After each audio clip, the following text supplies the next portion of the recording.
Μαρτίου 2025, Αρκαδία, περιοχή του Πανός, όπως αναφέρεται στην Google. Καλησπέρα σας από τη γη του Πανός. Βρισκόμαι μπροστά σε αυτό το υπέροχο καλλιτέχνημα, το οποίο βλέπετε εδώ. Απαιτούμε σεβασμό, δίνουμε σεβασμό, είμαστε Έλληνες πολίτες φορολογούμενοι, αγαπάμε την πατρίδα μας, τη λατρεύουμε. Πρώτα απ' όλα θέλω να πω το ευχαριστώ για όλους που είναι παρόν, αλλιώς χωρίς εσάς αυτό δεν θα ήταν τίποτα, θα ήταν ένα κτίριο. Εδώ λέγεται γη του Πανός. Το άλλο που θέλω να πω είναι ευχαριστώ την οικογένειά μου, τη γυναίκα μου, τα 3 μου παιδιά, οι οποίοι τα έχουν δώσει όλα για να κάνω αυτό, και πάνω από όλους, μετά και μαζί με την οικογένειά μου, τον Ευάγγελο Μπεξή, ο οποίος είναι αδερφός μου και φίλος μου και δάσκαλος φιλοσοφίας, ιστορίας, αρχαιολογίας, ο οποίος είναι ο εμπνευστής και η μηχανή πίσω από ό,τι βλέπετε. Διότι μας έχουν δημιουργήσει φασαρίες τα διάφορα όργανα, και αυτός μαζί με τον Άριστο, τον δικηγόρο μας, τον Τάσο. Εκπροσωπώ, εκτός από τον κύριο Μπεξή, κυρίως τον κύριο Χελιώτη. Κατ' εντολήν του παρίσταμε στη διαδικασία. Έχω χειριστεί την υπόθεση από τη στιγμή που επενέβη η αστυνομία.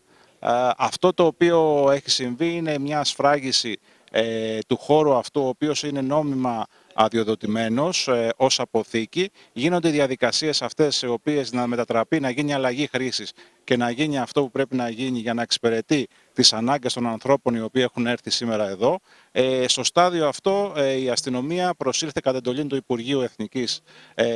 Υπουργείου Παιδείας και Θρησκευμάτων και έδωσε εντολή να γίνει αυτή η διαδικασία της σφραγίσεως, παρόλο που η σφράγιση επιτρέπεται να γίνεται μόνο όταν βρίσκει η αστυνομία ότι γίνονται λατρευτικές διαδικασίες. Εδώ γινόταν ανέγερση της αποθήκης αυτής και παρόλα αυτά μπήκε αυτή η σφραγίδα. Σφραγίδα λέμε, αλλά στην ουσία δεν είναι σφραγίδα, είναι ένα έγγραφο, μια ταινία, χωρίς να έχει τις νόμιμες προϋποθέσεις κατά την άποψή μας. Όλα αυτά βέβαια θα έχουν ήδη κατ' εντολή του κυρίου Χελιώτη, από τον οποίο έχω πάρει εντολή να προσβάλλω όλη αυτή τη διαδικασία ενώπιον των αρμοδίων διοικητικών δικαστηρίων και ποινικών δικαστηρίων, εφόσον κριθεί ότι υπάρχει κάποια διαδικασία. Η αστυνομία αυτή τη στιγμή, και όλη τη βδομάδα βρισκόμασταν σε συνεννόηση, η αστυνομία αυτή τη στιγμή βρίσκεται εκτός της ιδιοκτησίας, όπως οφείλει να κάνει, διότι εδώ είναι ιδιόκτητος ο χώρος. Δεν διαπράττει κανένα έγκλημα το οποίο να δικαιολογεί την παρουσία της αστυνομίας. Κατά συνέπεια, όλες οι πολιτιστικές εκδηλώσεις που γίνονται προκειμένου να δει ο κόσμος τι κατασκευάζεται και να μην ακούγονται διάφορα πράγματα και διάφορα σενάρια ότι κάτι συμβαίνει. Αυτό εδώ θα παραμείνει, αυτή η κατασκευή εδώ θα παραμείνει στο διηνεκές, θα παραδοθεί από τον κύριο Χελιώτη στην περιοχή και θεωρώ ότι είναι ένα κόσμημα για την περιοχή, ασχέτως αν κάποιοι θεωρούν ότι κάτι άλλο υποκρύπτεται.